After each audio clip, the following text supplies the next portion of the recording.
Welcome to Your Strata Property, the podcast for property owners looking for reliable, accurate, and bite-sized information from an experienced and authoritative source.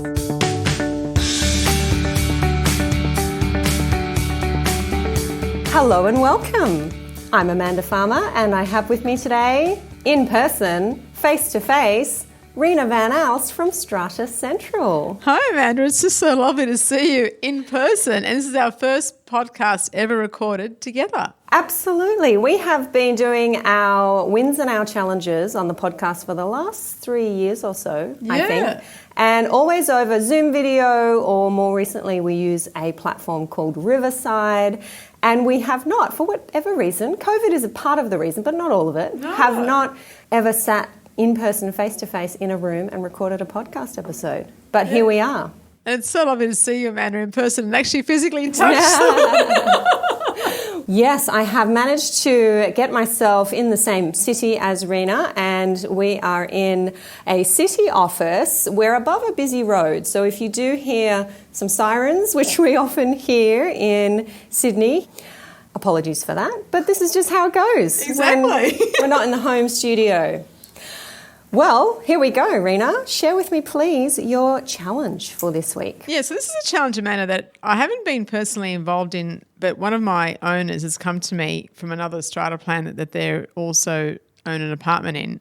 And it relates to the chairing of meetings by a strata managing agent, and whether or not, if the chairperson is there, whether they can delegate that function to the managing agent. So first of all, I'll refer to Schedule 1, Part 3, Clause 12, where it relates to the chairing of meetings, and it says the chairperson to preside. So the chairperson of the Owners Corporation is to preside at any meeting at which the chairperson is present. And therefore, it says that if the chairperson is not present, the owners present may elect one of their number to preside at that meeting, and that the person so elected is, while so presiding, taken to be the chairperson of the Owners Corporation for that meeting.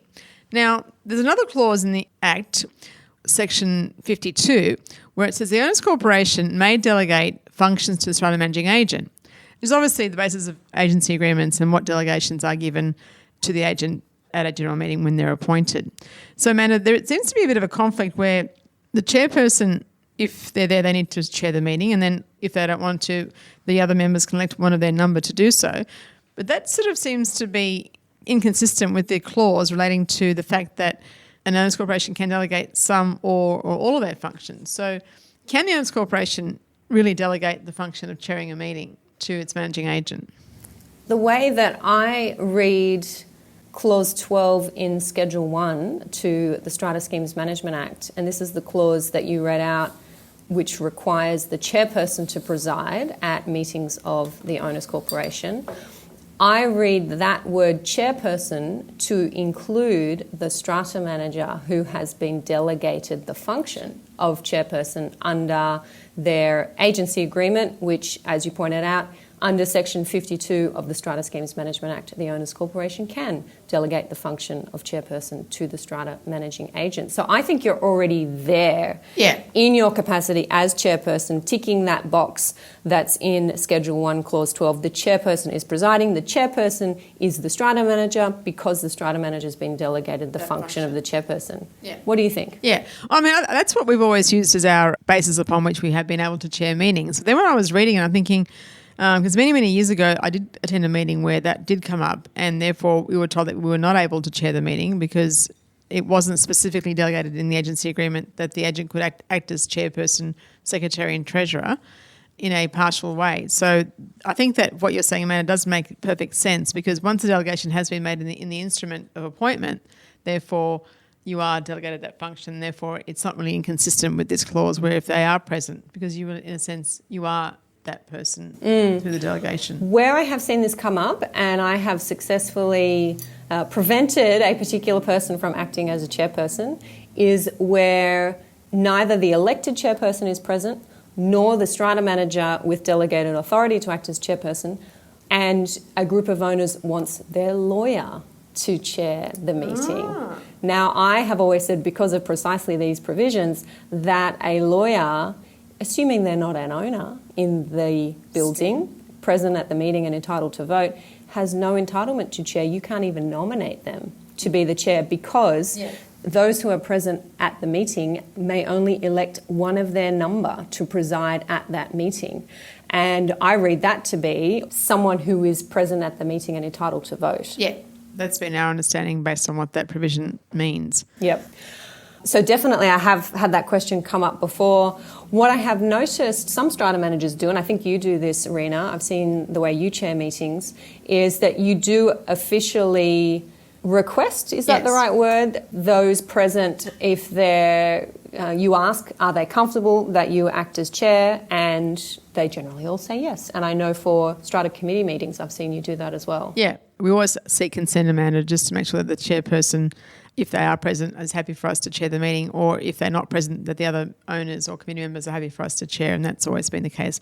I mean, I think for lay people who obviously find themselves in these positions as chairperson, a lot of people don't really have experience in chairing meetings, and therefore they do defer to the managing agent to help them. And also I think sometimes it keeps them out of the firing line, whereas it's easier for us to chair the meeting and be able to deflect and also answer questions and be able to keep the meeting in order, which is obviously part of our function to chair meetings.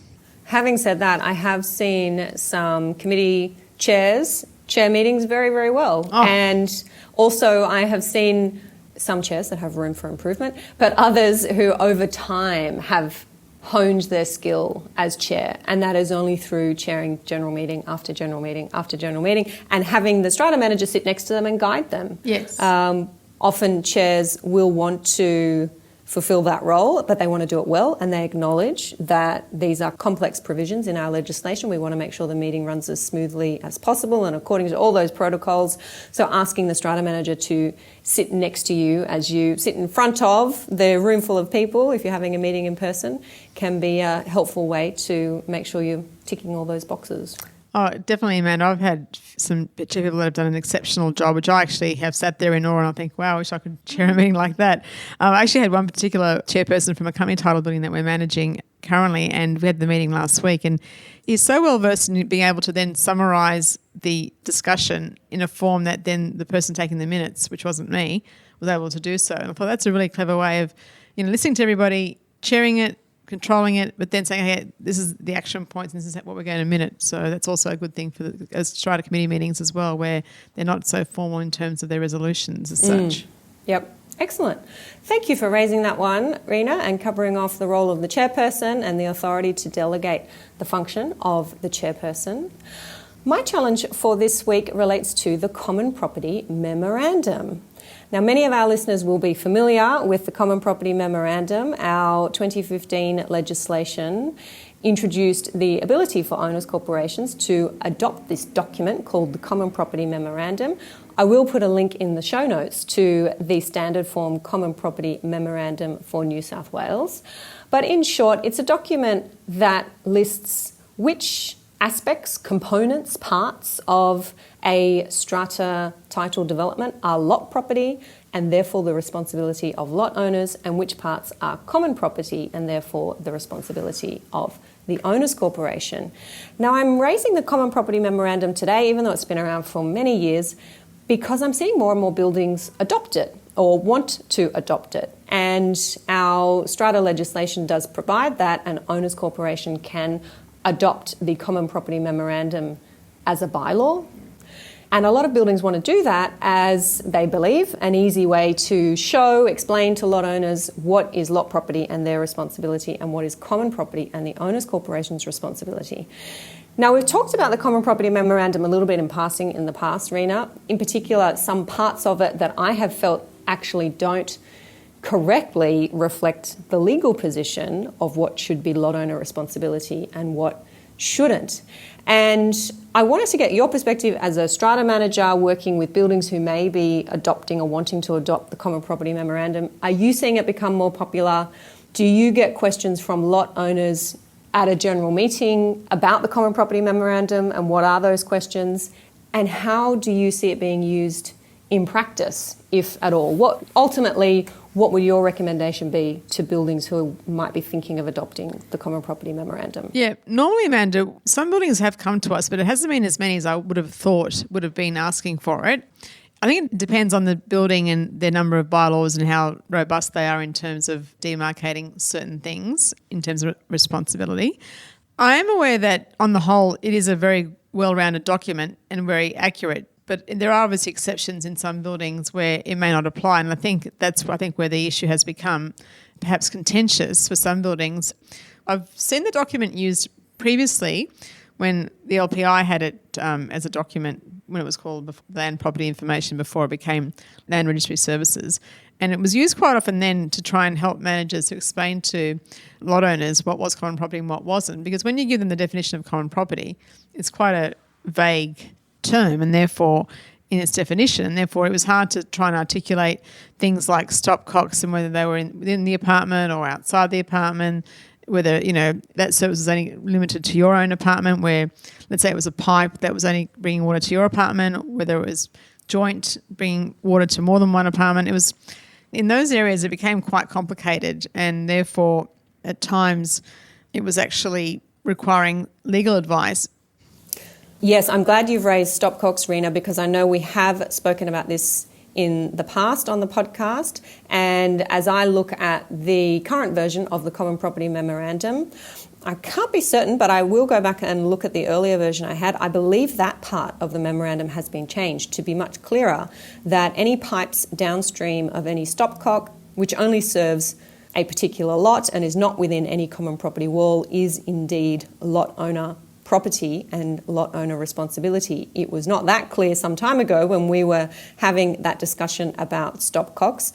Another point of confusion that I was looking at recently in the context of the Common Property Memorandum was that of dividing fences. And in particular, there is a part of the Common Property Memorandum, it is point number 7 in the table of lot owner responsibilities, titled Parking and Garages, and it states that the mesh between parking spaces, where shown as a thin line, dotted line or no line on the strata plan, will be treated as a dividing fence, to which the Dividing Fences Act applies.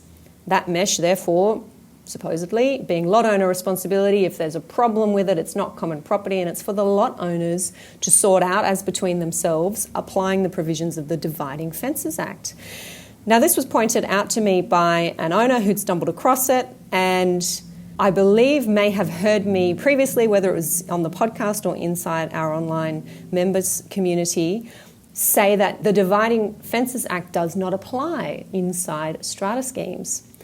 And I maintain that. The reason I maintain that is because the Dividing Fences Act applies to land. It does not apply to airspace. And when you own a lot in a strata scheme, you own airspace and you have rights to use the common property. The owner's corporation owns land. The owner's corporation owns the common property.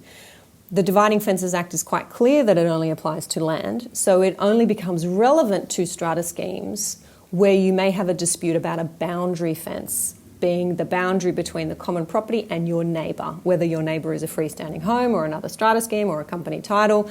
That's where the Dividing Fences Act comes into play in strata. It does not come into play as between lot owners. But here it is in the Common Property Memorandum, the Dividing Fences Act. I'm so glad you raised that, Amanda, because I had this same issue come up in one of our schemes where I had said that the Dividing Fences Act could not apply between owners, and this actually was those brush box fences for all the lower ground floor apartments that didn't have balconies. They had gardens and they were enclosed by brush box fencing. And again, I was told that the Dividing Fences Act did not apply. That was my advice to the Owners Corporation, that this was obviously a matter of the Owners Corporation being the boundary between the two lots, even though it was a thin line. And then the chairperson said to me, oh no, but if you look at that Common Property Memorandum, that's what it says. And I thought, oh dear, that was a new provision that wasn't included in the previous version. Maybe that's what hasn't come up for me before. That's what I think, that's my recollection, that it wasn't in the previous, and I've actually got that document, Amanda. And that's why I was quite surprised. So, of course, I couldn't really dispute what was in that Common Property Memorandum, even though they had not adopted that memorandum. It wasn't part of their... But, again, it was a document that was relied on, and that's the thing. People aren't asking me to consider it being part of as a bylaw, Amanda, but what they are using it as a reference for whenever there is an issue within the building, that this is a document that we should rely on in terms of who's responsible for what. And I have to say, that is my issue with the Common Property Memorandum. It is taken as gospel. It should be correct. It should correctly list responsibilities in accordance with the strata legislation.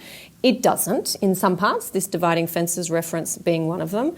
And it is frustrating for owners, absolutely, when they want to rely on that document, whether they've adopted it as a bylaw or not, and give it to their lawyer or to their strata manager and say, but hang on, this is what the Common Property Memorandum says. And we say, well, that's wrong.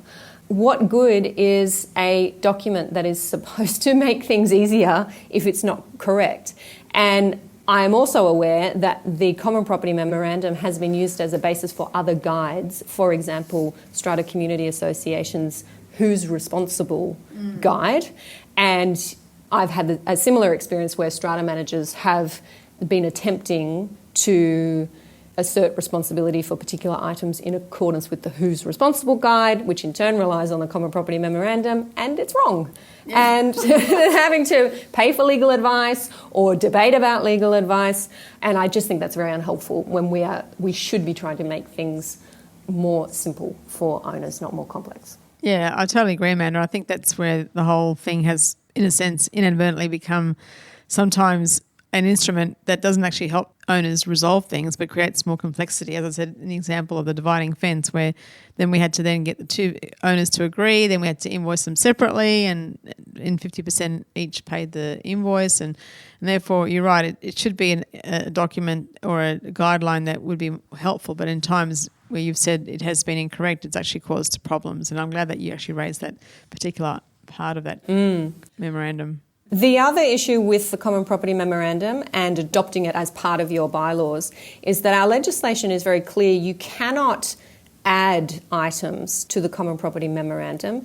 You can only remove items. So we have this standard form document. It is what it is. You can strike out things that don't apply. For example, if you don't have garages, if you don't have awnings, if you don't have air conditioning systems, you can cross those out. But you can't add any items that you do have that may not already be included in the Common Property Memorandum. So I do have a concern then that it is not a comprehensive document.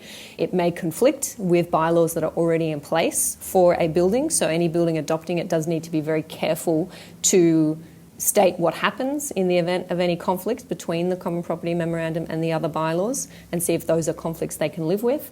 And it also may be, in my view, relied on by owners who might not be as experienced with bylaws or with strata living, that they simply only look at the Common Property Memorandum and assume that that states their level of responsibility, the scope of their responsibility. They don't actually look at any other bylaws, which could be a lot more specific about what they're responsible for within their lot. For example, there's been a bathroom renovation, so the bylaw about their bathroom renovation prevails over the Common Property Memorandum, which otherwise says the owner's corporation is responsible for waterproofing, for example. So lots of areas where there can be confusion. And I do, as a matter of practice, caution buildings wanting to adopt the Common Property Memorandum. But as I said, I'm getting more and more requests for the Common Property Memorandum to be considered, to be adopted, to be advised on. I've just actually received a request today from a strata manager who must be getting the same thing, because he's asked me to give a fee proposal to draft Common Property Memorandum bylaws for a number of their schemes. Wow. Yeah. Interesting. I haven't come across that experience, Amanda, where owners have come to me, except on very few occasions. So I think maybe it depends on the building and the issues and what they're trying to achieve by having this bylaw passed, adopting the Common Property Memorandum. So, yeah, interesting, very interesting. And no doubt we will have some feedback from our listeners who are tuning in and hearing our views on the Common Property Memorandum. I need to start calling it the CPM. I've just said those words so many times. But I've never heard anyone else call it the CPM. So is it a thing? Of course it's a thing. Acronyms are a thing in Strata. Let's do it. It's the CPM. Exactly. That's our new one anyway. Yep. Add it to the list. All right. Share your win for this week, Reena. Yeah, so this is a really fantastic win, Amanda, for two of our schemes actually that are a part of a BMC. And what's happened is that for some reason since the SMS was registered over the years, there's been some unauthorised change to some of the apportionments of various services that were quite significant in cost, resulting in the residential strata schemes having to bear the brunt of an increased allocation and costing by them. And that was only just discovered inadvertently due to the sale of one of the stratum lots. And then it was discovered that the apportionments had been changed without any formal resolution, and therefore once the calculations were looked at, it was realised that this has been done by the managing agent at the request of one of the lots, which was really strange. But anyway, so what happened was, in view of the SMS provisions where there is a dispute between members, you need to follow the dispute resolution clauses. So a dispute notice was lodged against all members of the BMC relating to this incorrect allocation of certain services within the scheme. And fortunately, without having to proceed down any expert determination or legal pathway, the other members agreed not fully to all the amounts that were requested, but a settlement was achieved that pretty much meant that the owners' corporations and the residential plans achieved the majority of the costs that they were due to this incorrect allocation of expenses in the reconciliations since about maybe 10 years ago we're talking about now, actually more than 10 years ago. And there's been no need to actually go to expert determination, which was the next provision if the members had not agreed to negotiate and come to some sort of settlement. So this is quite a nice thing to actually be able to, on the outside, look in. I'm not the BMC manager. The residential plans we manage, but it's we work very well with the BMC manager, and it's just been one of those things that you have the meeting, done a negotiation, and we've come to some sort of settlement rather than having to go down the whole legal and expert determination pathway, which is very convoluted and, in a sense, a matter, you're in the hands of a third party that will decide the outcome, whereas at least you have some certainty when you can settle and you know what the outcome's going to be. So, yeah. Excellent. How many members in that BMC? I think about 10 members. Oh, wow. Yeah. That's great Yeah. to have that many members all on board, being able to resolve that. And this was a dispute that arose because sometime in the past, someone had changed the apportionment for certain expenses, and it wasn't properly done. Well, it wasn't, and it was never agreed to, and the managing agent, they don't know how, or they've actually got, they're obviously investigating further into the whole thing and how that happened. Someone made a typo. I think it was more than a typo. Oh, wow. Yeah. And did it benefit one member in particular, or yes, was all it did. just No, right? It benefited the commercial members over the residential members. And the commercial were on board eventually? Well, there was a sale, and that's where it all started. That's when it came to light, when there was a sale of the commercial lots. And that's how this all came to light. And the commercial members came to the table as part of the resolution, yes, obviously having to put some money back in the kitty. Yeah. Oh, good on them.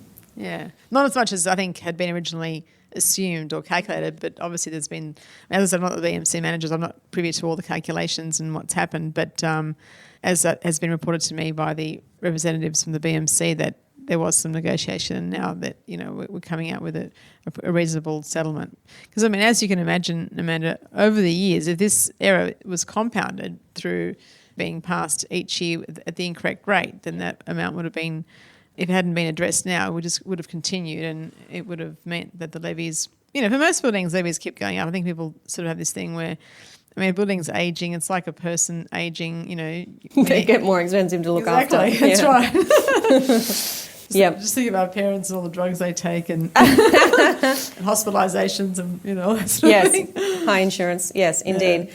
And you're right, disputes among or within building management committees and stratum developments are complex because our usual quick, relatively cheap, easy process in the tribunal at the best of times does not apply to those more complex developments, and a lot depends on what's in the strata management statement. You had a process there for alternative dispute resolution and an expert's determination. Otherwise, the avenue is to the Supreme Court, and I have had owners who are involved in BMCs wanting to litigate a dispute with other members of the BMC, and they're quite shocked when I tell them, sorry, you can't go to the tribunal. They don't have jurisdiction to deal with this dispute. Your avenue is to the Supreme Court. And they say, Amanda, there's no way I can afford to go to the Supreme Court. I need a lawyer there. It's a much more formal jurisdiction. And that is why we don't actually see many disputes about strata management statements, amendments to strata management statements go through the Supreme Court, because it is complex, time-consuming and costly. So good work there with that community, recognising the commercial imperative, no doubt, in getting that one resolved. Thank you for sharing that. My win for this week is a building that has had approximately $150,000 in surplus funds that they want to invest. And look, that's a win in itself. Building having surplus funds, you mean, Amanda? Well, interesting. When I was discussing the legal options, how you invest surplus funds and what our Act in New South Wales says about that, I mentioned to this particular owner, I'm not sure that it's very common that buildings have money to invest. And that owner had been talking to another strata manager and said, no, actually, Amanda, my strata manager tells me there are quite a few buildings out there, large developments usually, that do have money that they are saving for that rainy day, for the new lift, for the pool renovation, for the roof membrane replacement, and they are indeed investing money. So I'm interested from your perspective, Reena, whether my assumption that it's not very common is an uneducated one. Well, I think it's more uncommon than common, because most buildings don't have surplus funds. Part of the reason is because when your capital fund is sometimes being used as the cash flow for admin fund expenses. Obviously, I'm not sure if people understand, but even though it's two separate funds the owners corporation has to maintain, it's actually one bank account. So therefore, you may sometimes be in deficit in your admin fund, and therefore the capital fund is there in terms of the cash to make up for that. So that's one scenario. I mean, I've got several buildings that have quite a lot of money. I mean, I've got one that's got like 4 term deposits, and they're all over $1 million each. But those buildings are a few and far between. And now with the interest rate environment being so low, it's sometimes not really worth the owners corporation tying up their money if they have something that's coming up. Whereas before, many buildings would have money in their capital fund that's in. Let's just invest it. We don't need all of it in this year. Let's put X amount away, and that would have been a good thing to do because the interest rates were high enough to warrant that. Whereas now, the interest rates are so low, unless you've got a lot of money just sitting there earning zero, then sometimes it's just better to leave it in the account unless you've got a lot of money. But $150,000 surplus is great. I don't know how much interest they would get on that anyway. So it could be like 0.2% or something like that, perhaps. And then you've got to pay tax on the interest that's received as well. So, and you may also be paying additional management fees to your strata manager who is managing that other investment account. And to that point, this came up in the discussion with this particular owner about this process of investing. We have talked about this previously on the podcast, Reena, episode number 218. And you had pointed out to me that there is a list of authorised deposit-taking institutions where you would then essentially be insured if anything was to happen to your funds, which under the management of a strata manager are trust funds. And that list was not as extensive, you had pointed out in that episode, as some people may realise, and you had to be careful about the institution in which you were investing your money. Now, I had cause to look into this further when this owner was talking to me about the options for investment because they weren't happy with that list of ADIs, and they wanted to make what they thought was a better investment on behalf of their owners corporation or suggest a better investment. And we dug a little bit deeper into this requirement for money to only be invested in particular institutions. And where we got to was that you were only required to invest your money in this list of ADIs if your money was being handled by your strata manager. They were actually dealing with the money as if it was trust money. And Reena, you and I discussed in our podcast episode that that is a requirement in the Property and Stock Agents Act, that you had to have it invested a certain way. However, if the building was going to undertake that investment, manage that investment, make decisions, operate the account directly without the intervention of a strata managing agent, they wouldn't be restricted to those ADIs, and they could make perhaps a more ambitious, more risky investment, perhaps not covered by the financial claims scheme or other schemes that may be protecting certain ADIs. And as long as their strata manager is not there acting as agent in respect to that investment, they could do that. That wasn't something that had occurred to me or I had looked into until it was asked by that particular owner. Yeah, well, it's a very good point that you raised, Amanda, in terms of what that owner has queried. I just think that the owners corporation needs to be very careful when it is investing in funds outside of the ADIs that you've mentioned, because there is probably a reason why those institutions aren't on that list. The owners corporation's funds are not like your own bank account. So if you, as an owner, like to take risks and invest your money in various mediums or forms. I've even been asked if they can put in the share market, and I've said no. But that's fine. When it's your own money, it's fine. You do whatever you want with it. Whereas when it's everyone's money and the owners corporation's funds collectively, I think there should be caution taken about, for $150,000, I'm not sure how much interest is going to be worth the risk. But by the time you also pay tax on that interest as well, whether it's something that should be considered. But I think owners would be comforted by the fact that a managing agent through the Act is covered by this scheme if something were to go wrong, whereas they're not if the owners individually or the committee does that, or whichever people are delegated the authority to open the account and disperse funds from that account. And I do think these questions are arising, much like a lot of the complexities of apartment living these days, because owners are becoming more sophisticated. Yeah. It is a different demographic, perhaps, that is buying into these increasingly expensive properties. Yeah. And they're asking questions like, why aren't we investing these millions, if we've got lucky enough to have them sitting there for our rainy day fund, why aren't we investing them and getting the same return that I might be getting on my own investments that I make decisions about?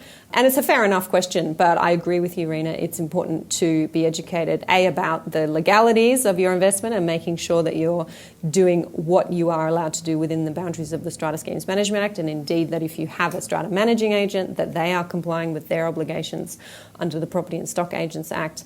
And if you do want to push the boundaries a bit and hope to get more reward for your greater risk, that you get some specific advice about that and understand what the risks are, and indeed that all of your owners understand what those risks are. And to your point about the sophistication of owners and looking at the amount of funds that are accumulating, what's happening now is that because owners corporations have to raise a certain amount of money every year to comply with the Capital Works Fund forecasts in a loose way. I mean, obviously there's no statutory obligation to follow it, but most buildings try and raise sufficient funds to be able to fund future expenses. But what we're getting is people saying, well, I don't want to put my money in now. I can put that money to better use personally. So if I need to pay a special levy, I can just do that. I'd rather not put the money in and let the money accumulate each year. I would prefer, as owners, to only put the money in when it's needed. Yep. And the issue then becomes, well, then that person then sells, and then the new person buys in, and then they end up paying the levy that the previous owner had the benefit of in terms of all the wear and tear over the years over the common property, plant and equipment. So that's where I think you are getting that sophistication where people want better value for their money that's in the bank, but unfortunately there's a diversion of views of how much to put in, and people that have more money think, well, why should I put that in there? It's just sitting there doing nothing. I definitely see sometimes if we say on a market value basis, the wealthiest buildings with the least amount in the Capital Works Fund. Exactly. Not something I'm encouraging everybody, just pointing it out as an observation. That's right, Amanda, a good observation. All right, I think that is it for this week, Reena. That's been a huge one. We have very much enjoyed, I think, our time chatting together face to face. And in the same room together. In the same room. And we do hope to see some of you, as many of you as we can, very soon in the same room. That would be nice. Enjoy the rest of your week in Strata, Reena Van Els. You too, Amanda. I'll catch you next time. See you soon. Bye. Bye. Thank you for listening to Your Strata Property, the podcast which consistently delivers to property owners reliable and accurate information about their strata property. You can access all the information below this episode via the show notes at www.yourstrataproperty.com.au. You can also ask questions in the comments section, which Amanda will answer in her upcoming episodes. How can Amanda help you today?